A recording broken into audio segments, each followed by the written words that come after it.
Bueno, creo que me escuchan. Eh, Sí, Perfecto. Bueno, vamos a arrancar con la clase de hoy, que es micosis. Vamos a hacer una combinación entre lo que son las micosis profundas y las micosis superficiales, pero primero vamos a abordar lo que son las generalidades de los hongos. Los hongos son organismos que pueden ser uni o pluricelulares, o sea, pueden estar constituidos por una célula o por varias. Siempre van a ser células eucariota, no procariota. Van a presentar pared celular rica en quitina y en glucanos que le van a otorgar rigidez. Son inmóviles porque carecen de flagelos, como los parásitos. O sea, los parásitos sí tienen flagelos o cilias, ¿sí? O de alguna forma para desplazarse, mientras que los hongos no. Van a tener una función de reciclado de la materia orgánica que va a ser fundamental en la naturaleza. Son aerobios estrictos la mayor parte de los hongos y son incapaces de formar tejidos, pueden fermentar azúcares. Después tenemos, se pueden reproducir sexualmente, esos van a ser los euteromicetes, o asexualmente, que van a ser los deuteromicetes, que van a ser la mayoría. Se reproducen por medio de esporas, que agrupadas se llaman conidios, las cuales se dispersan en un estado latente, pasando al estado vegetativo solamente cuando hayan condiciones favorables para su germinación, como si fuesen semillas. Después tenemos la reproducción asexual, las esporas se producen en los esporangios o conidióforos, y la reproducción sexual va a ser producto de la meiosis y se producen a partir del apareamiento de dos hifas fúngicas diferentes. Fíjense que algunos hongos se reproducen de forma sexual y otros de forma, perdón, algunos asexual y otros sexual. Y dependiendo de cuál sea su forma de reproducción, de dónde van a salir las esporas. Según la cantidad, o sea, la cantidad de células que lo compongan, vamos a tener los hongos unicelulares, que son las levaduras o hongos levaduriformes, los hongos filamentosos, que son los pluricelulares, que pueden ser superiores o inferiores. Los filamentosos superiores van a presentar hifas finas, de bordes paralelos y regulares, y sus esporas van a encontrarse de forma libre en las hifas. Mientras que los hongos filamentosos inferiores van a tener hifas gruesas, de bordes irregulares, y las esporas no están libres, sino que se encuentran en un sáculo dentro del hongo que se llama esporangio, que es más o menos lo que podemos ver en la imagen de la izquierda, abajo a la izquierda. Y los hongos dimórficos, lo importante que tienen que saber sobre los hongos dimórficos es que, como su nombre lo indica, presentan dos formas distintas en la naturaleza. Es decir, pueden encontrarse como levaduras y pueden encontrarse como hongos filamentosos, dependiendo de las condiciones del medio, de los nutrientes, de la temperatura, del pH, de la humedad. Bueno, micosis superficiales son aquellas que van a afectar la piel y las mucosas.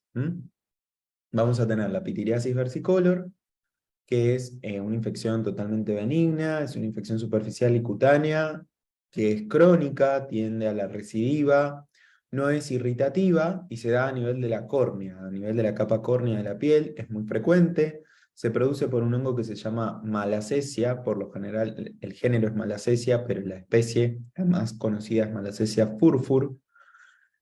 Son levaduras lipofílicas, es decir, que van a tener afinidad por los lípidos de pequeño tamaño que van a colonizar la epidermis de forma epiparasítica, o sea, parasitan la epidermis, parasitan la capa bien superficial, bien externa de la piel, por lo cual la respuesta inflamatoria medio que es nula por parte del huésped. No es contagiosa y va a generar estas máculas superficiales pequeñas y descamativas que van a estar separadas, hipopigmentadas, van a tener un color más claro que la piel, o sea, color más blanco. La localización va a ser a nivel de la piel del tórax y de la parte superior de la espalda y de los brazos. Son indoloras, no pruriginosas, causan sobre todo un problema estético más que un problema médico. La piel afectada no se broncea bien y las lesiones resultan más evidentes, por lo cual la consulta médica es más frecuente en verano.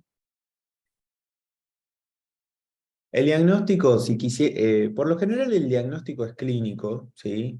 Pero si yo quisiera hacer diagnóstico microbiológico, que es lo que ustedes les van a tomar en Incuria, tienen que saber cómo tomar la muestra. La muestra para malacesia depende de lo que yo quiera hacer. Si yo quiero mirarla solamente al microscopio, es suficiente con una cinta adhesiva. O sea, puedo adherir la cinta adhesiva a eh, la lesión y básicamente los hongos van a quedar adheridos a la cinta. Luego puedo colocar esa cinta en un portaobjetos y mirarlo. Eso sería observación directa. Pero si yo lo que quiero hacer es cultivar esa lesión, lo que tengo que hacer es agarrar un bisturí sin filo y descamar las malacesias de esa lesión, o sea, descamar la lesión. Entonces, la muestra se toma de esas dos maneras y el método a realizar puede ser observación directa con un microscopio o bien cultivo. Después tenemos las dermatofitosis o tiñas. Los dermatofitos son hongos queratinofílicos que generan infección de los tejidos queratinizados, piel, pelos y uñas. Las dermatofitosis son infecciones muy frecuentes, ¿sí? La infección puede estar limitada a la capa córnea o llegar a estratos más profundos, sin invasión linfática, o sea que son bien superficiales, y estas sí se transmiten por contacto directo. Son infecciones que se van a ver favorecidas por las alteraciones de los mecanismos de defensa normales de la piel. Lo más clásico de conocer en cuanto a dermatofitosis es el pie de atleta, ¿sí? Que es un tipo de infección que se da por lo general a nivel interdigital. eh, Son procesos muy molestos, muy recidivantes, que pueden a veces complicarse con una sobreinfección bacteriana. Eso es lo más grave que pueden tener. Al estar rota la piel, al tener ahí una infracción de la piel, yo permito que las bacterias ingresen muchísimo más fácilmente. Entonces, si esto se sobreinfecta, puede generar un cuadro mucho más severo y más si esto se da en una persona inmunodeprimida. Generan grietas en pliegues interdigitales o lesiones papuloeritematosas o vesiculares en las plantas y también pueden afectar las uñas generando onicomicosis. Después tenemos, las anteriores son por lo general producidas por Trichophytum, que es un tipo de dermatofito. Después tenemos el Epidermophytum, que es el agente causal de la tiña corporis. La tiña corporis es básicamente una infección que se da a nivel de la epidermis, que genera estas máculas de bordes bien delimitados, con bordes más pigmentados que el interior de la lesión y que van a aparecer por lo general en la parte inferior del abdomen, en la ingle y en la raíz de los muslos. Y después tenemos Microsporum canis. Microsporum canis se transmite por lo general desde los perros, como podemos estimar a partir de su nombre. Genera el Kerion, que es una lesión inflamatoria del cuero cabelludo pseudotumoral de forma areolar, o sea, una areola de calvicie, de alopecia, con supuración melicérica y afectación del cabello, y el proceso cicatriza de manera fibrosa y deja áreas de alopecia definitiva.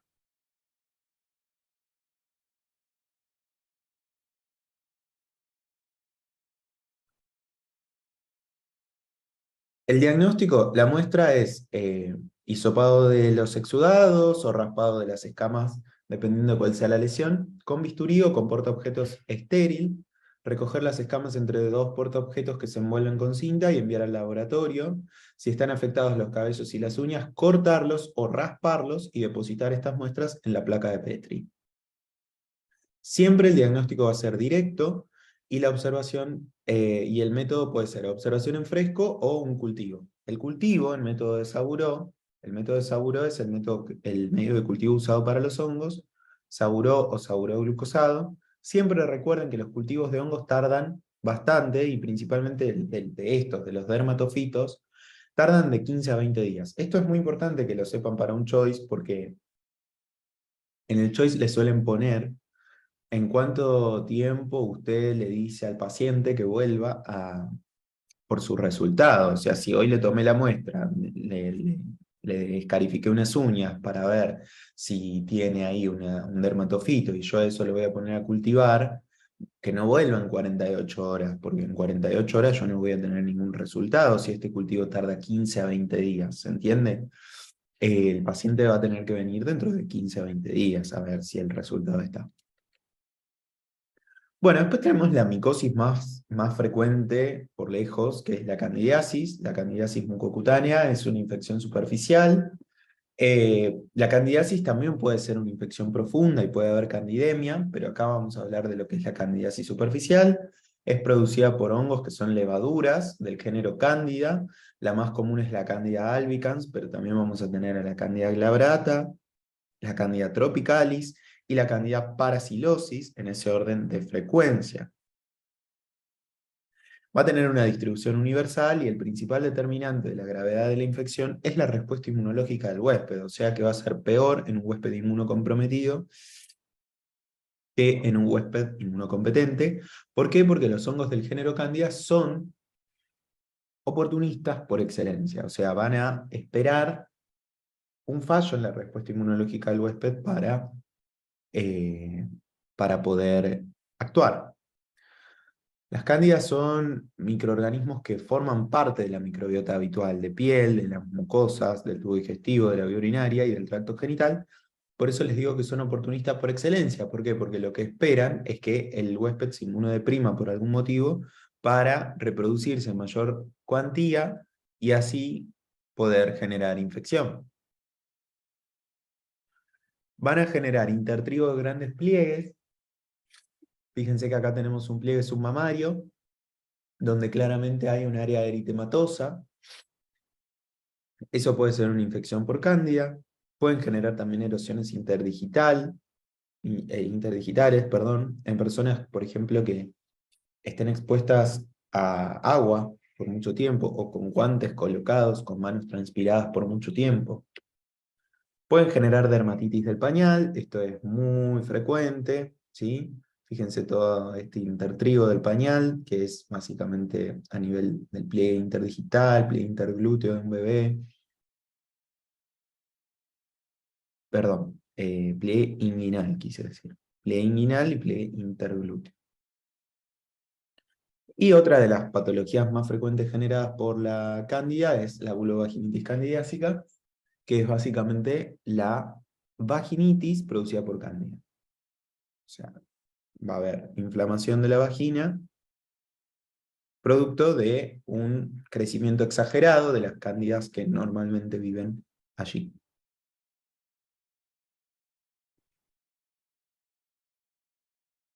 La balanopostitis candidiásica es básicamente el equivalente a la vulvovaginitis candidiásica, pero en el hombre vamos a tener un glande con puntitos rojos, mucho prurito, mucha molestia, y en algunos casos aparece esta secreción blanquecina y espesa típica de la candidiasis. Una cosa que me olvidé de mencionar en la vulvovaginitis candidiásica, la característica es que el flujo que genera es un flujo blanco, blanquecino espeso, como leche cortada, se describe. Y genera muchísimo prurito, muchísima picazón,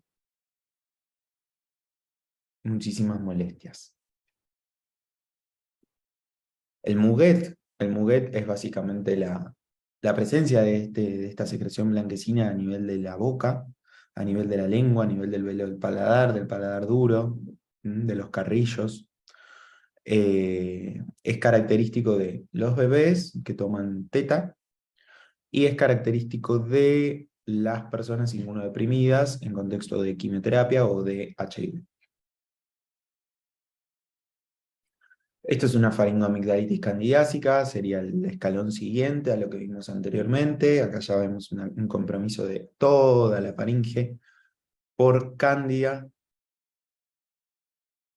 Y la esofagitis candidiásica, que ya es considerada una candidiasis profunda, debido a que, si bien hay una mucosa que está afectada, es una mucosa de un órgano interno y la presencia de cándida a este nivel ya me está hablando de un grado de inmunodepresión mayor. ¿Sí? Bueno, el diagnóstico de la cándida, voy a tener que obtener una muestra, dependiendo de dónde se encuentre localizada. Exudado, sangre, flujo vaginal, orina, líquido cefalorraquídeo, etc. El diagnóstico siempre es directo, se hace por observación directa, prueba de filamentación. Básicamente lo que se hace en el laboratorio es exponer a la muestra donde yo sospecho que está la cándida a determinadas sustancias, y cuando se generan estos filamentos que podemos visualizar arriba a la derecha, estamos frente a una cándida albicans. Si solamente veo las levaduras agrupadas y no forman filamentos, es una cándida de otra especie, ¿sí? No albicans. Puedo hacer Gram, ¿sí? Las levaduras se ven a la tinción de Gram. Puedo hacer un cultivo en medio de Saburó, que va a tardar 48 horas. Puedo hacer un antifungigrama solamente en micosis profundas o refractarias a los tratamientos, ¿sí? Por lo general, ante una candidiasis yo voy a aceptar, voy a asumir que es una candida albicans, pero si el paciente no responde al tratamiento, voy a pensar que hay una cándida distinta, por ahí resistente al tratamiento que usamos habitualmente para las albicans. Después, bueno, tenemos lo que son las micosis profundas. Seguimos charlando sobre la cándida albicans. Pueden generar distinta afección de distintos órganos. Candidemia, que es la presencia de cándida a nivel de la sangre, hepatitis, meningitis, encefalitis, endocarditis, pielonefritis, etc. Por supuesto que voy a necesitar un grado de inmunodepresión muy, muy alto para que un paciente llegue a tener afectación de alguno de estos órganos por una cándida, ¿sí? Criptococo, la criptococosis es producida por hongos del género Cryptococcus neoformans y Cryptococcus gattii. Son hongos levaduriformes capsulados. Fíjense que tienen una cápsula, esto los hace muy resistentes y también los hace factibles de ser diagnosticados por un método que ahora les voy a comentar cuál es. La distribución es universal. ¿Dónde los vamos a encontrar? Por lo general al neoformans en las palomas y al gattii en los eucaliptus. La meningoencefalitis criptocóxica es la patología más frecuentemente producida por estos hongos. Es una meningitis, o sea, la inflamación de las meninges y del encéfalo, meningoencefalitis, de inicio solapado y evolución progresiva de los síntomas, ¿sí? ¿Qué quiere decir esto? No va a cursar como una meningitis aguda producida por un Streptococcus pneumoniae, donde de un día para el otro el paciente empezó con fiebre, dolor de cabeza, vómitos y rigidez de nuca, ¿sí? No es así. En este caso vamos a tener un paciente que por lo general va a ser inmunodeprimido, HIV positivo o inmunodeprimido por otras causas, pero por lo general HIV positivos, que va a venir con una cefalea leve y solapada de 1 a 2 semanas de evolución, ¿sí? Es un paciente que va a tener recuento de CD4 muy bajito y un inicio subagudo de los síntomas, cefalea, fiebre, la fiebre a veces puede estar ausente, malestar general y alteración del sensorio, o sea que puede tener ya compromiso encefalítico. Cuando hablamos de alteración del sensorio, estamos haciendo referencia más que nada a un compromiso encefalítico, no tanto a un compromiso meningio. El diagnóstico se hace por, la muestra a obtener es el líquido cefalorraquídeo o la sangre, en realidad se hacen las dos cosas. El diagnóstico es siempre directo. Lo primero que voy a hacer es tinción con tinta china del líquido cefalorraquídeo, que es lo equivalente a la tinción de Gram para las bacterias. Es básicamente colocar una gota de tinta china sobre la muestra, se mira al microscopio y gracias a la apetencia tintoria de la cápsula del Cryptococcus neoformans, que no va a captar la tinta china, se ve cómo brilla la cápsula del Cryptococcus entre todo lo que es ese lago de tinta china, que es negra. Después, en segundo lugar, tenemos por supuesto el cultivo en el medio de Saburó, que va a tardar entre 2 a 5 días, no tarda 20 días como el de los dermatofitos, y la búsqueda de antígenos, que esto se hace muchísimo, se hace la antigenemia para Cryptococcus neoformans. Es básicamente sangre la muestra, ¿eh? Se busca en sangre el antígeno. ¿Por qué? Porque el Cryptococcus, yo acá les estoy hablando de la presentación clásica de Cryptococcus neoformans, que es la meningia. Pero el Cryptococcus puede generar también infección pulmonar, afectación de otros órganos, ¿sí? Hepática, y generar una criptococosis diseminada, ¿eh? Entonces está muy bueno poder detectar ese antígeno en la sangre. Pneumocystis jirovesi, antes llamado Pneumocystis carini, es un hongo que antes se consideraba un parásito, parece un parásito, antes se lo consideraba un parásito, y se trata como bacteria, ¿sí? Y genera una neumonía que podríamos decir que tiene un compromiso similar al producido por las neumonías virales, por ejemplo, por virus influenza o por SARS-CoV-2 o COVID-19, ¿sí? Es el agente causal de una neumonitis muy frecuentemente producida en personas que viven con HIV, con un recuento de CD4 muy bajo, ¿sí? O sea, por lo general menor a 200 CD4. Se va a transmitir por vía aérea en inmunocompetentes, por lo general no genera patología clínica, o sea, muchos de nosotros probablemente hayamos contactado con este patógeno y no vayamos a generar patología. La clínica, básicamente vamos a tener el inicio solapado y evolución progresiva de los síntomas, tos seca, febrícula, astenia, disnea progresiva, al principio va a ser una disnea de esfuerzo, luego va a ser una disnea de reposo.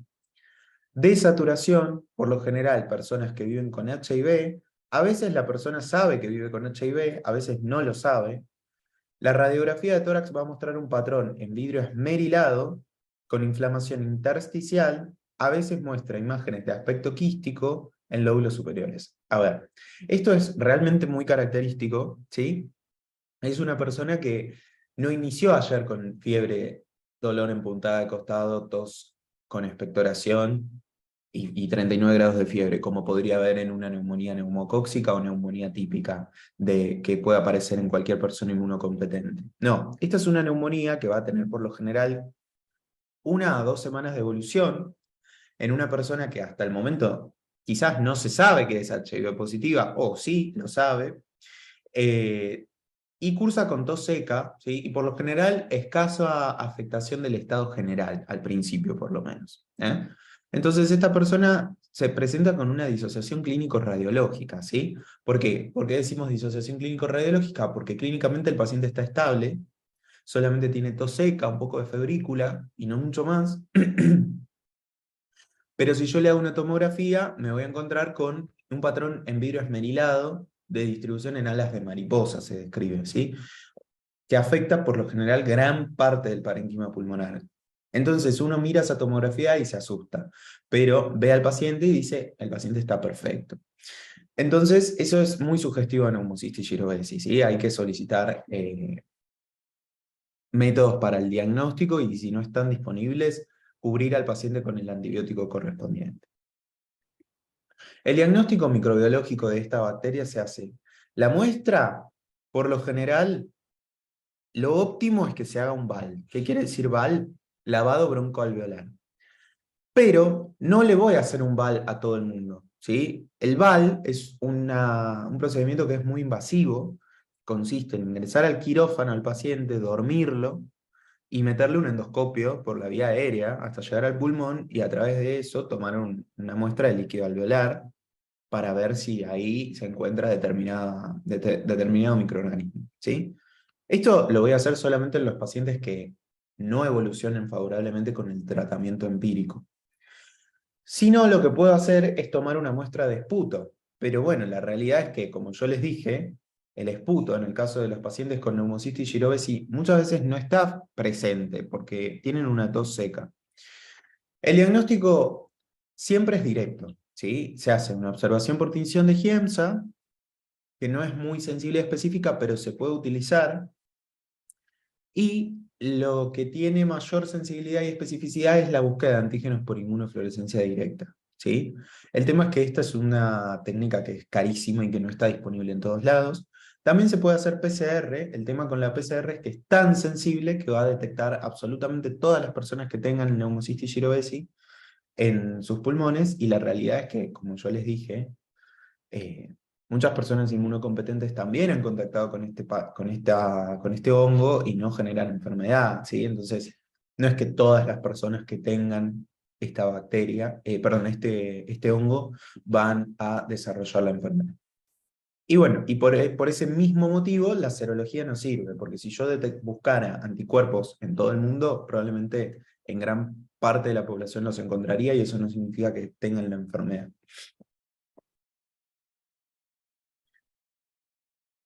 Bueno, después tenemos histoplasmosis. Histoplasmosis es una micosis producida por lo general son micosis profundas, producidas por el hongo Histoplasma capsulatum.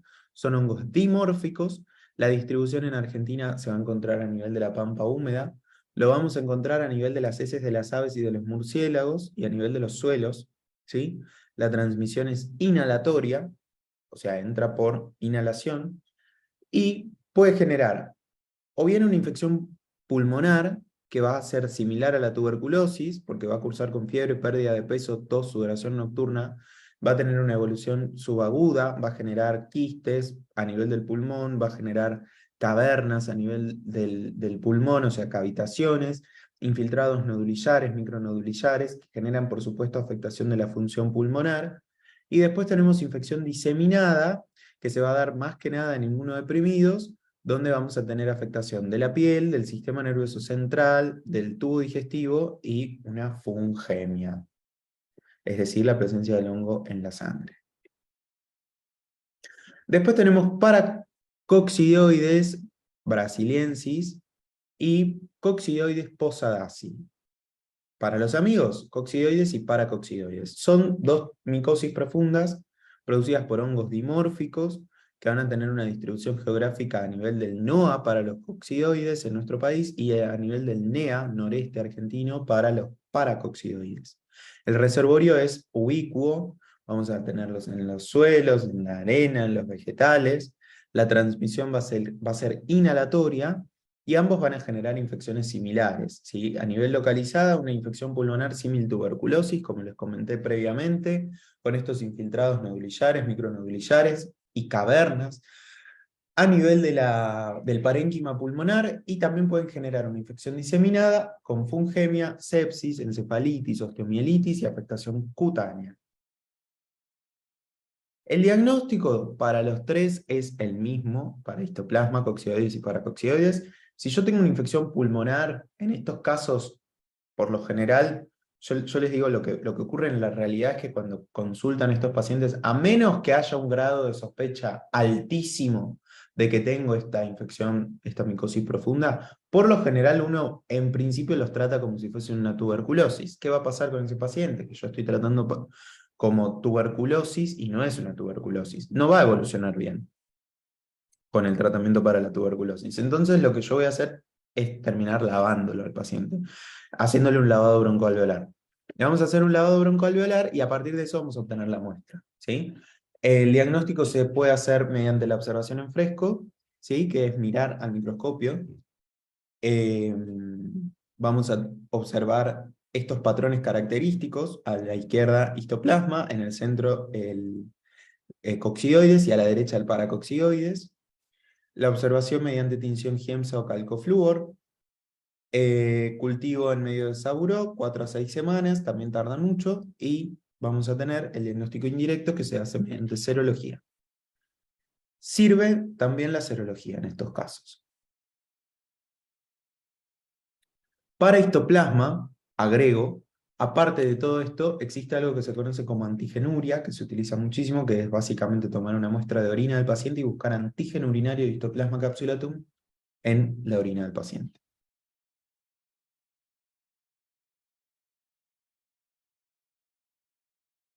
Después tenemos las aspergilosis. Las aspergilosis son infecciones producidas por distintas especies del género Aspergillus, Fumigatus, Niger y Terreus. Son hongos filamentosos que van a tener una distribución universal, se van a distribuir de manera ubicua a nivel de suelos, aire y aguas.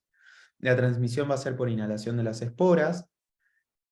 Y patología van a generar procesos alérgicos, colonización de cavidades naturales o patológicas y procesos invasivos. Los procesos alérgicos es lo que se conoce como asma aspergilar. Algunas personas que están sensibilizadas, o sea, los individuos que sean atópicos, predispuestos a las esporas de estos hongos, cuando las inhalan padecen asma. Es decir, una persona que sea alérgica a este hongo, si inhala sus esporas, va a desarrollar lo que se conoce como asma aspergilar. Después tenemos los fungomas, que son básicamente la colonización de cavidades que pueden ser naturales o patológicas. Cavidad natural, un seno paranasal, por ejemplo, ¿sí? El oído medio, o cavidades patológicas como una caverna tuberculosa producida previamente en un pulmón, donde este hongo ahora va a generar la ocupación de esa caverna.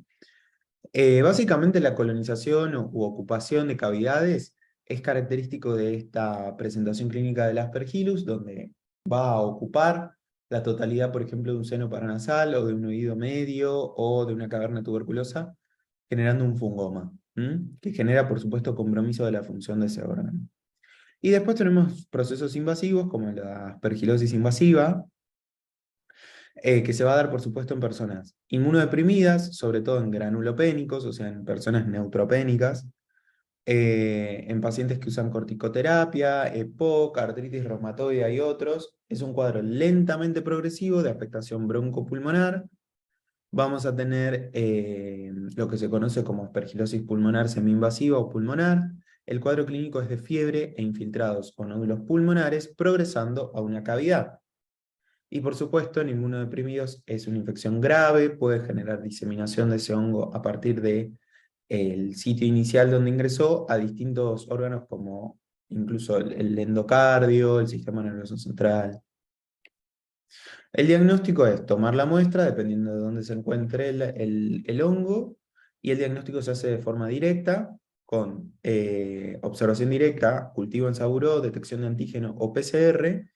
Y tenemos, por supuesto, también el diagnóstico indirecto, en este caso sirve también, mediante la serología. Una cosa que sirve, que acá voy a agregar, en las infecciones producidas por Aspergillus, sobre todo, pero también se utiliza para otras micosis profundas, es la detección en sangre de un antígeno que se llama galactomanano. ¿Sí? La detección de los galactomananos en sangre es muy sugestiva de la presencia de una micosis profunda y sobre todo de la presencia de la aspergilosis pulmonar. De la aspergilosis en general, ¿sí? Pero bueno, eso ténganlo en cuenta porque también se los pueden preguntar. Y hasta acá llegamos con la clase de hoy.